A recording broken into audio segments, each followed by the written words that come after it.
మీనరాశి వారి జీవితంలో జరగబోయే ముఖ్యమైన మార్పులు జూన్ నెల 22, 23, 24 తేదీల్లో మిమ్మల్ని అన్నవారే మీ కాళ్ళు మొక్కుతారో జరగబోయేది ఇదే.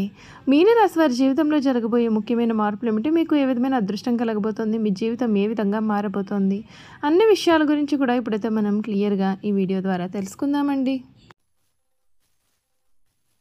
శ్రీ కోయదేవతల జ్యోతిష్యాలయం ఫోన్ ద్వారా జ్యోతిష్యం చెప్పబడును. కాశీ అఘోరాల వద్ద వాక్సిద్ధి మంత్రసిద్ధి పొందిన వంశపారంపర్య జ్యోతిష్యులు లక్ష్మణ్ రాజు గారు మీ సమస్యలైన ధనం నిలకడ లేకపోవటం, వ్యాపార సమస్యలు, వివాహం ఆలస్యం, ప్రేమ, సంతానం, భార్యాభర్తల సమస్యలు, శత్రుదోషం, పీడకలలు, వంశవృద్ధి లేకున్నా, ఆరోగ్య మానసిక సమస్యలు ఉన్నా మీ పేరు జాతకాన్ని బట్టి ఫోటో చూసి అద్భుతమైన జ్యోతిష్యం చెప్పగలరు. మంత్ర ప్రయోగాలున్నా, పూర్వీకుల దోషాలున్నా, స్త్రీ శాపాలున్నా, దిష్టి తీసిన నిమ్మకాయలు తొక్కి బాధపడేవారికి పనుదిష్టి ప్రభావం, చేతబడి, బాణామతి వంటి ఇతర ప్రయోగాలకు శక్తి పూజలు చేయబడును. మీకు ఎటువంటి సమస్యలు ఉన్నా 100% గ్యారంటీగా పరిష్కారం. ధన వశీకరణ, జన వశీకరణ, భార్యాభర్తల వశీకరణ, ప్రేమ వశీకరణ చేయబడును.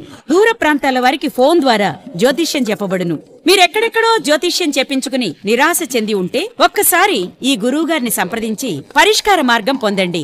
శ్రీ కోయదేవతల జ్యోతిష్యాలయం ఫోన్ ద్వారా జ్యోతిష్యం చెప్పబడును. ఎటువంటి సమస్యకైనా ఫోన్లోనే పరిష్కారం చూపబడును. కన్నా ముందు మీరు ఎవరైనా కొత్తగా కనుక మన ఛానల్ని చూస్తున్నట్లయితే తప్పకుండా వీడియోని లైక్ చేయండి. తప్పకుండా మన ఛానల్ని సబ్స్క్రైబ్ చేసుకోవడం మర్చిపోకండి. సబ్స్క్రైబ్ చేసుకోవడంతో పాటుగా పక్కనే ఉన్న బెల్ ఐకాన్లో ఆన్లీ ట్యాప్ చేయండి. ఈ విధంగా చేయడం ద్వారా మేము పెట్టే ప్రతి వీడియో కూడా మీకు నోటిఫికేషన్ రూపంలో కనిపిస్తుందండి. మీరు మిస్ కాకుండా మన వీడియోని చూడగలుగుతారు. ఇక వీడియోలోకి వెళ్ళిపోయి మీనరాశి వారి గురించి పూర్తి విషయాలు అయితే క్లియర్గా తెలుసుకుందాం. మీనరాశి వారికి సమయంలో తోటివారి సహాయ సహకారాలు అందుతాయి. మీ బుద్ధి బలంతో కీలకమైన సమస్యలను పరిష్కరించి అందరి మన్ననలు పొందుతారు. ప్రయాణాలు ఫలిస్తాయి. గణపతి ఆరాధన చేస్తే మేలు. మీకు శ్రేష్టమైన కాలం కొనసాగుతుంది. అన్ని రంగాల్లో కూడా విజయం లభిస్తుంది. ప్రారంభించిన పనులు త్వరగా పూర్తి అవుతాయి. వ్యాపారంలో విశేషమైన లాభాలు ఉంటాయి. పెట్టుబడులు లాభదాయకం అవుతాయి. ఉద్యోగంలో ప్రశంసలు అందుకుంటారు. భూ గృహ వాహనాది యోగాలు మీకు ఫలిస్తాయి. శ్రీ మహాలక్ష్మి జ్ఞానం మీకు శక్తిని అందిస్తుందని చెప్పడంలో కూడా సందేహం లేదు. ఈ మీనరాశి వారికి వీరి జీవితం అంతా కూడా పూర్తిగా మారబోతూ ఉంది. మీరు ఏదైతే కావాలని కోరుకునే జీవితం అయితే ఉందో ఆ జీవితం మీకు లభిస్తుంది. ఈ కొత్త ఏడాది మీనరాశి వారికి శనిదేవుని ప్రభావం కూడా ఏ విధంగా ఉండబోతోంది, వీరికి ఎటువంటి విషయాల్లో విముక్తి కలగబోతోంది కూడా ఇప్పుడు మనం తెలుసుకుందాం. ఈ సమయంలో కొంత కష్టతరంగా ఉండవచ్చు. రాహు ఈ రాశి నుండి నిష్క్రమించడంతో కొన్ని సమస్యల నుండి మీకు ఉపశమనం అయితే లభిస్తుంది. అంతేకాదు గురుగ్రహం ఈ రాశి నుండి 4వ స్థానంలో సంచారం చేసే సమయంలో, ముఖ్యంగా అక్టోబర్ 18వ తేదీ నుండి కూడా గురుడు 5వ స్థానం నుండి రవాణా చేయనున్నాడు. అక్టోబర్ మాసం నుండి డిసెంబర్ 5వ తేదీ వరకు కూడా చాలా ప్రయోజనకరంగా అనుకూలంగా ఉంటాయి. ఈ సందర్భంగా ఈ మీనరాశి వారికి కొత్త ఏడాది ఆర్థిక, ప్రేమ, కుటుంబ, ఆరోగ్యపరంగా కూడా చాలా చక్కటి ఫలితాలు అయితే మీరు అందుకొనబోతూ ఉన్నారు. కెరీర్ పరంగా వీరికి మిశ్రమ ఫలితాలు అయితే ఉంటాయండి. మీరు ఉద్యోగం మారేందుకు కూడా ప్రయత్నాలు చేయవచ్చు. ఈ కాలంలో మీరు చాలా ఓపికగా పనిచేయాలి. కొందరు నిరుద్యోగులకు కొత్త ఉద్యోగం గురించి శుభవార్తలు కూడా వినిపిస్తాయి. అయితే మీరు కొంచెం కష్టపడాలి. ఈవెంట్ మేనేజ్మెంట్, టెక్నికల్ రంగాల్లో అనుబంధం ఉన్నవారికి పనిపరంగా ఈ సమయం బాగుంటుంది. ఉద్యోగులు విదేశీ ప్రయాణాలు చేసే అవకాశం కూడా కనిపిస్తుంది. ఆర్థిక పరంగా సానుకూలమైన ఫలితాలు ఉంటాయి. ఎందుకంటే శుక్రుడు లగ్నస్థానంలో ఉంటాడు. సూర్య భగవానుడు లాభస్థానంలో ఉండడం చేత డబ్బు విషయంలో సానుకూలమైన ఫలితాలు లభిస్తాయి. బుధుడు కూడా ఈ రాశి వారికి చాలా అనుకూలమైన ఫలితాలను ఇచ్చేదిగా ఉంటుంది. ఆర్థిక పరంగా వీరికి ఈ సమయంలో స్థిరత్వం అనేది కనిపిస్తుంది. మీరు చాలా డబ్బును కూడా ఆదా చేసుకునే అవకాశాలు ఉన్నాయి. మీనరాశి వారికి నవంబర్ వరకు వ్యాపార పరంగా అనుకూలత అనేది కనిపిస్తుంది. మీరు మంచి పురోగతి సాధిస్తారు. ఎందుకంటే శనిదేవుని 2వ దశ ముగిసింది. శని దృష్టి కర్మ 7వ స్థానం నుండి తొలగిపోయింది. దీంతో పాటుగా మీకు శుభ ఫలితాలు అనేవి ఉంటాయి.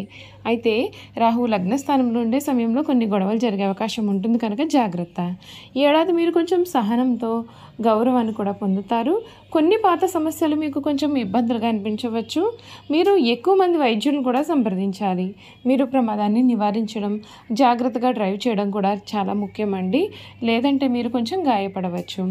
ఈ నెల మీకు తలకు సంబంధించిన సమస్యలు ఎదుర్కొనవచ్చు. యోగా చేయడం వలన కూడా ఆరోగ్యం పైన సానుకూలమైన ప్రభావం చూపిస్తుంది.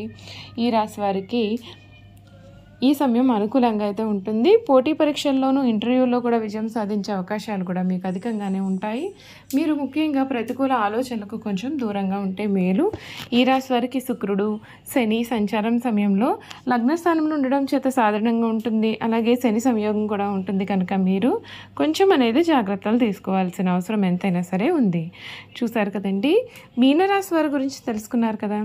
ఇక వీరి గుణగణాలు ఏమిటి, వీరు చేయాల్సిన జాతకపరమైన పరిహారాలు కూడా క్లియర్గా ఈ వీడియో ద్వారా తెలుసుకుందామండి. ఈ మీనరాశికి చెందిన వారు ఎవరైతే ఉన్నారో వారు గుణగణాలు చూసుకున్నట్లయితే ఈ రాశి వారికి తొందరగా అలసిపోయేటటువంటి మనస్తత్వాన్ని కలిగి ఉంటారు. ఈ రాశి వారికి విశ్రాంతి కూడా ఎప్పుడు కూడా చాలా అవసరం. విశ్రాంతి లేకపోతే పనులను వీరు సమర్థవంతంగా నిర్వహించలేరు. ఈ రాశి స్త్రీలపైన ప్రభావం అనేది అధికంగా ఉంటుంది. వీరి జీవితంలో ప్రవేశించే స్త్రీ ఉత్తమరాలు అయితే వీరి జీవితం చాలా ఆనందంగా ఉంటుంది. సంసార జీవితం వీరికి చాలా ఆనందాన్ని కలిగిస్తుంది. ఈ రాశి వారి కుటుంబ సభ్యులకు అన్ని రకాలుగా అయినటువంటి ఆనందాన్ని ఇస్తారు. ఈ రాశి జీవితంలో వివాహం అనేది వారి జీవితాన్ని సమూలంగా మారుస్తుంది, సమూల మార్పులు తెస్తుంది. వీరు తమ భార్య పిల్లలు అంటే చాలా వాత్సల్యాన్ని అభిమానాన్ని కూడా చూపిస్తూ ఉంటారు. సాధారణంగా ఈ రాశిలో జన్మించిన వారు ప్రశాంత మనస్కులే ఉంటారు. కోపం త్వరగా రాదు, ఒకవేళ కోపం వస్తుంది చాలా విపరీతంగా ఉంటుంది. వృత్తి ఉద్యోగాలు స్వయంగా ఏర్పరచుకునే సామర్థ్యాన్ని వీరు కలిగి ఉంటారు. ఈ రాశి వారి జీవితంలో స్థిరత్వం కోసం చాలా కష్టపడతారు. వృత్తి ఉద్యోగాల్లో చాలా ఒడిదుడుకులు వీరికి తరచుగా వస్తాయి. అయినా సరే ముఖ్యమైన విషయం ఏమిటంటే ఎన్ని సమస్యలు ఉన్నా వీరు ప్రశాంతంగా నిద్రిస్తూ ఉంటారు. మీనరాశి వారి సామర్థ్యం లేని మనుషులను ప్రోత్సహించడం చేత వీరి యొక్క సమయాన్ని వృధా చేసుకుంటుంటారు. అంతేకాదు ఈ రాశి వారు కొన్ని జాతకపరమైన పరిహారాలు కూడా పాటించాలి. మీనరాశి వారికి అధిపతి గురువు కావున వీరు కనకపక్ష రాగాన్ని ధరించాలి. బంగారంలో చూపుడు వెలుగు ధరిస్తే మేలు. ఉత్తరభద్ర నక్షత్రానికి అధిపతి శని కావున నీలం ధరిస్తే మంచిది. ధరించే ముందుగా మీ జాతకాన్ని ఒక జ్యోతిష్యుడికి చూపించుకుని ధరిస్తే మీకు మేలు జరుగుతుంది. రేవతి నక్షత్రానికి అధిపతి బుధుడు కావున జాతి పచ్చ ధరిస్తే మేలు. జాతి పచ్చని బంగారంలో చిటుకున వెలుగు ధరించాలి. ఇలా ధరించడం వల్ల మీకు అన్నీ కూడా అనుకూలమైన ఫలితాలు లభిస్తాయి. ఈ మీనరాశి వారు సామర్థ్యం లేని మనుషులను ప్రోత్సహించడం చేత వీరి యొక్క సమయాన్ని వృధా చేసుకుంటారు. అంతేకాదు ఈ రాశిలో జన్మించిన వారు చాలా ప్రశాంతమైన మనస్సును కలిగి ఉంటారు. కోపం త్వరగా రాదు, ఒకవేళ కోపం వచ్చినా అది చాలా విపరీతంగా మారుతుంది. వృత్తి ఉద్యోగాలు సింగారపరుచుకునే సామర్థ్యాన్ని కలిగి ఉంటారు. ఈ రాశి వారి జీవితంలో స్థిరత్వం కోసం చాలా కష్టాలు పడతారు. వృత్తి ఉద్యోగాల్లో చాలా ఒడిదుడుకులు వీరికి తరచుగా వస్తూ ఉంటాయినా సరే ముఖ్యమైన విషయం ఏమిటంటే వీరు ఎన్ని ఒడిదుడుకులు ఉన్నా సరే చాలా ప్రశాంతంగా నిద్రిస్తారు. వీరికి కళా సాహిత్య రంగాల్లో మంచి ఆసక్తి నిపుణత కూడా ఉంటాయి. చూసారు కదండి, మీనరాశి వారి గురించి తెలుసుకున్నారు కదా. ఈ వీడియో కనుక మీకు నచ్చినట్లయితే తప్పకుండా వీడియోని లైక్ చేయండి. తప్పకుండా మన ఛానల్ని సబ్స్క్రైబ్ చేసుకోవడం మర్చిపోకండి. సబ్స్క్రైబ్ చేసుకోవడంతో పాటుగా పక్కనే బెల్ ఐకాన్లో ఆల్ని ట్యాప్ చేయండి. ఈ విధంగా చేయడం ద్వారా మేము పెట్టే ప్రతి వీడియో కూడా మీకు నోటిఫికేషన్ రూపంలో కనిపిస్తుందండి. మీరు మిస్ కాకుండా మన వీడియోని చూడగలుగుతారు. Thank you for watching.